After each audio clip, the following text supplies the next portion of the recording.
Hello, and welcome back. In the last video, we were talking about split brain hemispheres and the role they play. More on a surface level and how they affect your daily living, or ways that you can help strengthen their cooperation. In this video, I'd like to talk about porn addiction and its effect on people that I personally know throughout life. Obviously, there's a lot of other things that affect a person's life and change their habits, attitude, behavior, so on. But I'd like to primarily focus on the things that I'm fairly sure were created by porn addiction and share why I believe it was created by porn addiction through my own experiences. I first discovered porn's existence when I was fairly young. If I had to guess an age, I'm not sure. It would be in the single digits for sure, somewhere under 10.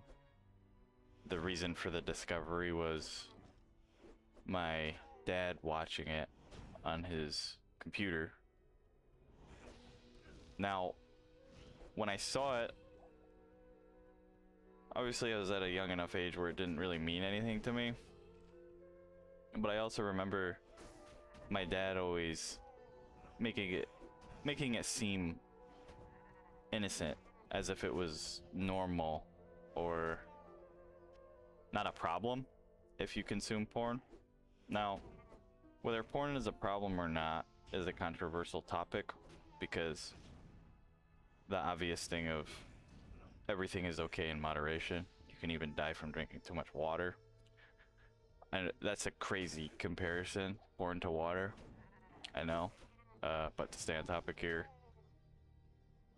seeing pornographic things on my dad's computer occasionally when I'd walk into the gaming room or in the living room was, I think it had a lot more of an effect than I realized. And the reason I say this is because when I hit the years where you start nearing puberty, hitting it and after, the idea or act of watching porn often didn't seem like a problem. I felt it was normal to just watch it often if I wanted, and that it wasn't bad. I guess kind of repetitive there. I just felt it wasn't bad. But looking back, I now realize the negatives that came from frequent porn consumption, not only on my own life, but how it also affected my dad's life and possibly other members of the family. In the past, the family members that I'm not sure if they were always really into porn or whatever, but I know that it definitely was a thing that was going on. I remember going to other family members' houses and their desktop wallpapers were porn, as if it was just something casual and okay. And they wouldn't even hide it from me.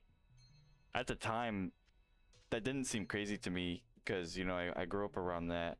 And I'll admit, my dad did try to hide a lot of it from me, but there were a lot of things that he just didn't. He would instead convince me that it was just fine. It was just something okay to look at. It wasn't a big deal. But looking back, I realized how strange, or I wouldn't use the word creepy because the family members or my dad doing that, they weren't creepy. They never did anything strange or weird. They didn't have weird or strange behaviors that were inappropriate. Showing that kind of stuff or letting a kid see that kind of stuff is just absolutely unacceptable. That's not even mentioning the act of convincing them that it's okay. And I think that specifically was just a coping mechanism for them. They didn't know what to do in response to me seeing it. you know, you're kind of in a panic state, like, oh, whoa, whoa, whoa. And normally, you know, you like close the tab or whatever, but if your desktop wallpaper is that, then it's kind of like, I felt like they just tried to play it off type of thing, which obviously kind of a silly way to handle that.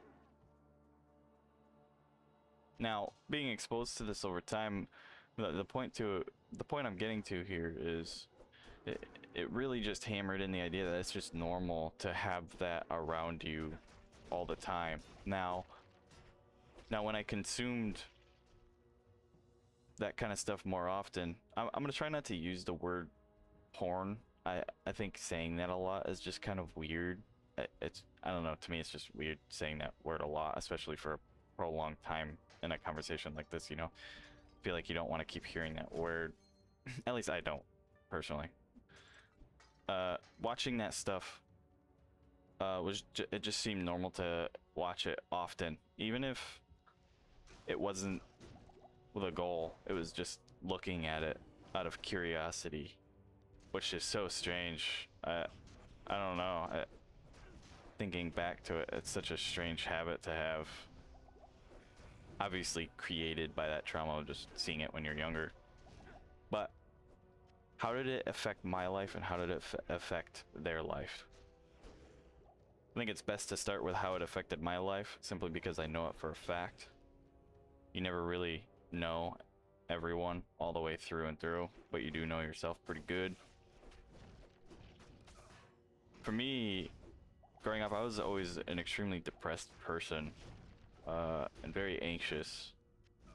There were plenty of times where I'd wake up in the middle of the night. It would be after like a tiring day too. At the time, I was jogging a lot.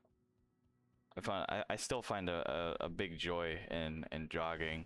And anyway, so yeah, I'd be very, very tired, ready to sleep, and I would go to sleep, and I would wake up almost every night, or at least very often in the middle of the night, feeling extremely suicidal. And I'm not going to owe this up completely to the consumption of that content, simply because at the time I also had a terrible habit of drinking soda way too much. And we all know that a really bad diet can also throw your hormones out of whack and all that kind of stuff. Just make you feel terrible.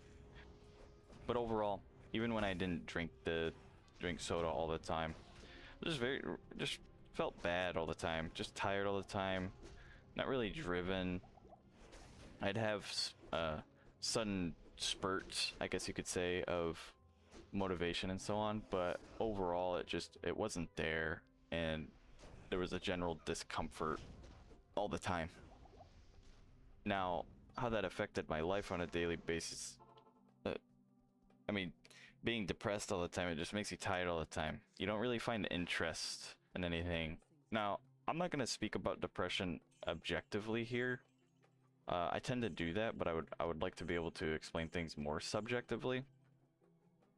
I think objective speaking is important, but in this case, I want to speak about this subjectively. I think it's more meaningful in this situation. I would go outside often, I think every day, to be honest, at the time. I was around, I don't know, probably like 18, 19 years old. When I originally got into porn, I think I was around like 14, somewhere around there. And when it comes to like acceptable age to get into porn and all that, I don't know. Personally, if it was just based off my personal belief, I don't think you should ever be into it. But you know, the world is the world. Things happen. I also found that I was very antisocial. I talk to people a lot online, and I'm still good friends with the people I talked to back then. But I didn't care to talk to people in person. I was actually rude. I was a very rude person. When it comes to this, talking about an addiction to this content, the unfortunate thing about this is the timing is not great, because a lot of things can be chalked up to, you know, just hormones growing up. around that age, things are going to be inconsistent, and that inconsistency could cause that mood, the mood swings and such. Around this time, I had gotten into a relationship, and long story short, the relationship ended in that person no longer being alive. That experience caused me to lose interest in a lot of things overall. One of those being watching that content. And so I went over a year. I don't remember the exact time, just over a year not watching that content, not consuming it, and not doing anything that relates to watching that content. And over that span of time of no longer consuming that and no longer doing anything related to that, looking back, I noticed that anxious, that fatigue, that overall just sense of unease all the time was gone. Completely gone. I was operating on a daily basis without all of that. I was just doing, at the time I was playing a game competitively, and that was all that was on my mind, was playing competitively and staying active to keep myself healthy. I think at the time I had just turned 21, maybe like 22, 23, somewhere around there. I didn't notice this. I didn't pick up on this change in overall mood and mental and physical health. My dad was always a very caring person. He was, if you had to, I think everybody has the experience with their parents of good cop, bad cop, right? You know, one of your parents tends to be more lenient than the other, but there's a closeness and a fatherly care that kind of dissipated in my dad over time. And although I can't completely chalk it up to the consumption of this content, I definitely think it had something to do with it. A big change that happened in my family life was things became really expensive. Ends weren't meeting, and because of that, we had to find a new place to live. My dad had to find a new job. Because it was such a rush, we were willing to move states if we had to get this job, so we don't go homeless, we don't lose our home. And so we moved halfway across the United States, basically, to ensure that we have a home. The thought or idea, the thoughtfulness of the effect that would have on our lives wasn't really there. We were in survival mode. So we moved, and we didn't know anybody there. We didn't know anybody in that state. My entire family just became really antisocial. We would just stay home a lot, and unfortunately the house that we got was extremely nice, and it's my favorite house to this day in terms of childhood houses that I lived in. But the problem is that it was 2 hours away from anything. If we wanted to get groceries, if we wanted to go to a store or just a social area to hang out, you had to drive 2 hours. And the first half hour to 45 minutes of that drive was a really terrible road to drive. It was very windy, not a lot of space on the road, so it was a lot of work.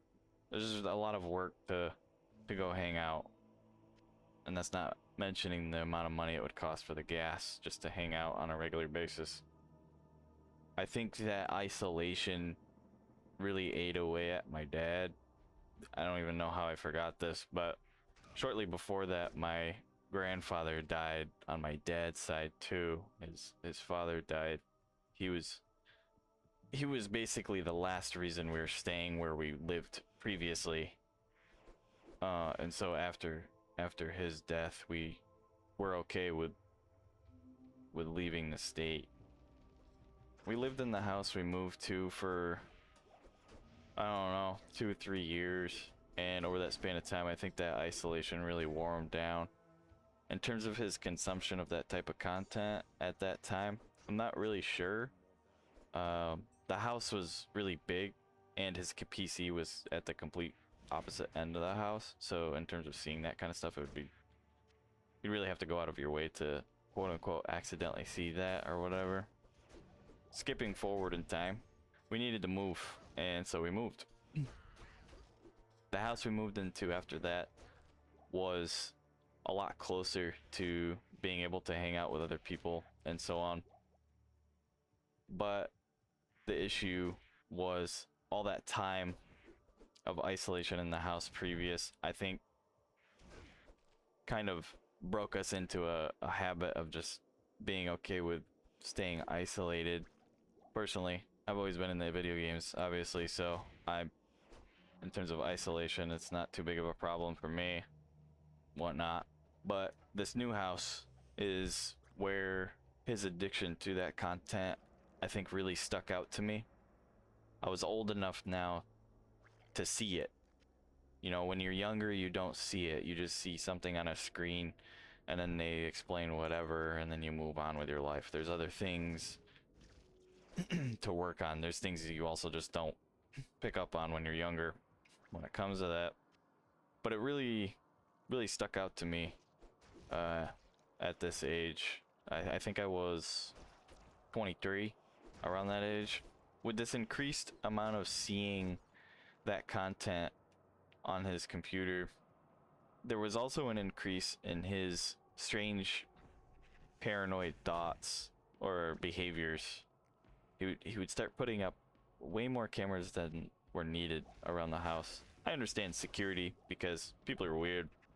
Just way too many cameras to the point of just, for us, the rule was always no cameras inside, because that's just strange. We all felt like it was a intrusion of privacy. But he would sometimes put cameras up in areas of the house without telling people. And whenever I saw them, I would go out of my way to turn them around so they're looking at nothing. And then I would see like the next day or whatever that they were turned back around so they're looking at wherever they were looking at, whether that's like the stairs or a room or so on and so forth.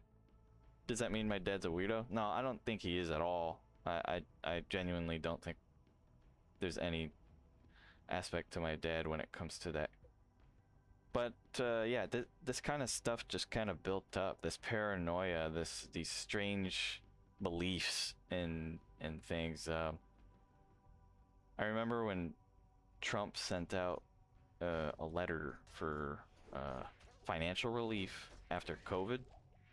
My dad genuinely believed that the letter itself was hand signed by the president for him. He specifically sent it to my dad. And that was a pivotal day. That really opened my eyes to a side of my dad I didn't think existed or would ever exist. It just wasn't a thought. I've had experiences with people that think those types of things, like the schizo thoughts. You know, somebody's listening to the radio and they feel like the radio is talking to them specifically, that type of stuff. But hearing that come from my dad, it was I think it was a combination of being sad, upset, angry, frustrated, all of it at once. A thought of what happened to you. Whenever I would bring that up and joke about it to him, he'd ignore it or he'd laugh it off and act like, oh, I was just joking. But I knew he wasn't, because he framed that letter. He framed it and put it on the wall, and it stayed on that wall. It's funny how something like that can still feel so strange.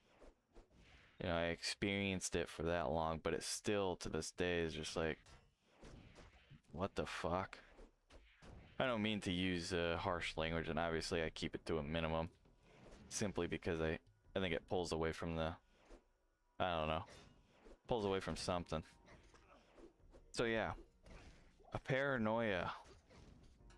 And that paranoia was the same type of paranoia that I had back when I was addicted to that type of content. It's a paranoia of nothing. To be more descriptive with it, I think the paranoia or anxiety created by that kind of wanders. Imagine it as a cloud desperately grasping for a topic to get stuck on. And once it does, you're stuck, and it's really hard to break free from it because in reality there's no logic behind it.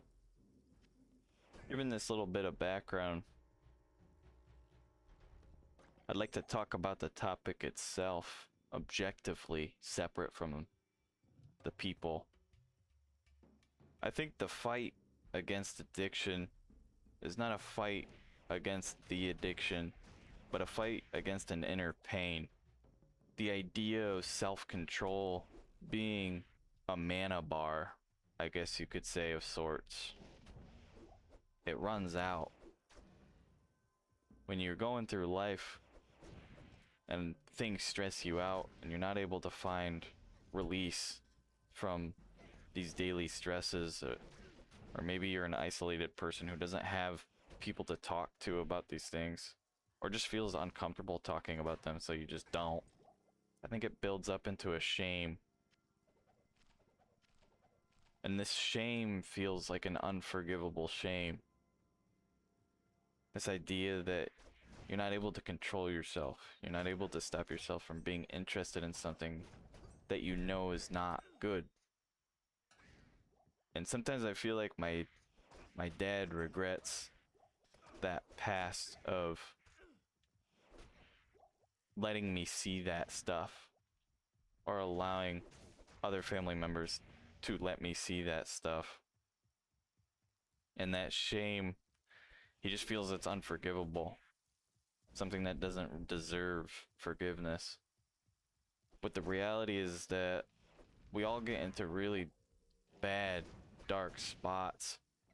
And in those really bad and dark spots, we let our guard down. For lack of a better way to put it, we let evil into us. And that evil takes control in the form of emotional disconnection and disassociation. And when that happens, we fall victim to letting things happen like that because we don't have an emotional attachment to the real world anymore. I forgive my dad for that. I grew up to learn that parents aren't invincible gods. They don't always make the right decisions, and that's okay, because they're human. When you're younger, you always see your parents as these invincible people that never make the wrong choice. They always know what's best. But as you get older, that slowly molds into a new face. You slowly realize that your parents are human beings. They're just like you. And I think that's an important lesson for a lot of people going into early adulthood. I know plenty of people who are in their mid, early, late 20s, all in that big range, that I feel like they still see their parents as all-knowing, or that they're supposed to know everything. Or maybe the complete opposite, which is also not good, of their parents are just wrong about everything. It's okay if you don't get along with your parents. Sometimes that's just how it is, for whatever reason. But I think it's important to remind yourself that they were your age once. They may have thought the same things about their parents, or your grandparents. They may have been in your position at one time. I think a lot of times our parents do the same things their parents did. They just don't know better, which is unfortunate. Your parents were once your age. They once had the same, maybe not definitely, but they once had the same worries, the same frustrations with their own parents. Whether they get along with their parents now, that's situational. Be open to forgiving them. Even if that forgiveness doesn't involve being close to them. Maybe it involves just letting them know that you forgive them and moving on. I know plenty of stories with parents, you know, you tell them you forgive them, then they're still bitter and mean to you and whatever else. And that's okay. But I think you'll feel better in knowing that you let them know you forgive them. Because we'll lose them one day. You know? They'll be gone one day, and maybe right now you think, good riddance. But when it actually happens, I don't think you'll be thinking good riddance. It's gonna suck. I feel as though parts of this were kind of scrambled. Or maybe there's a lot of blank spaces in between the stories. Or points in the story. So what's the conclusion to all this? Growing up, I think we all realized that my parents made mistakes along the way. And these mistakes created problems for us to confront down the road. And even though that happened, it doesn't mean they're terrible people. Because the reality is that we've done the same to friends or whoever else somewhere down the line. But we were afforded forgiveness. I'm sure there were plenty of times we were ugly or moody towards our parents, but they forgave us and they still took care of us. And for those of you who don't have parents who did forgive you and still took care of you, I hope in some way or another this talk was able to help you feel that you could relate to somebody, that someone is there with you. Hearing other people talk about these things, for me personally, relieves a lot of the weight. I think a good amount of the stress or negative feelings around having childhood trauma can be based around the idea that nobody understands or nobody has experienced what you have. And when you indirectly or directly get to hear someone else's experience, it's relieving. To end this on a positive note, sometimes we have, bad habits. We have things that we picked up from our childhood, whether that's from our parents or whatever else, media. But it's important to remember that we can change these things. And it doesn't take a big change. It doesn't take a huge shift in what you do on a daily basis, or it doesn't take changing who you are as a person. I think sometimes these things seem massive. Oh man, I'm stuck on this, I'm stuck on that, whatever. Or I can't control this, these urges, whatever. All it takes is one small step. Just begin. And as long as you're trying, as long as you're taking action, thinking about it technically is a beginning, but if you're not taking action, then nothing's actually changing, right? Even when it comes to mental issues, anxiety issues, things you're stuck on, things you're not able to move on from, it takes physical, real life action to start changing that, to start feeling better about the things that are going on in your head. And so, by sitting and thinking about it a lot, it's okay to sit and think about things for a bit. But I think for us traumatized people, sometimes we overthink it. Sometimes we overanalyze. We sit on a topic for too long, thinking that we'll figure out the perfect strategy to overcoming it, when in reality that's just not how it is. And you realize that already, but you just haven't accepted it. You think you've thought up the perfect strategy to overcoming a habit or an attitude or a perspective, but then all of a sudden, a week down the road or whatever, you're doing it again. And when that happens so many times, you have to accept there is no such thing as perfect plan. I just have to keep going. I just have to get up and try again. Especially if you're able to talk about it with somebody else. Particularly if they're, maybe they struggle with the same thing. But even if they don't, if they're a good friend or a good partner, they'll listen and they'll help. They'll be understanding. Wasn't able to get too much done in this act within this video, but that's pretty usual for this act. This act is really long if you don't have waypoints and such. Got a couple things done, so that's good. Also found some new gear. That's pretty nice. Yeah, I think we'll end it here. As always, thanks for watching.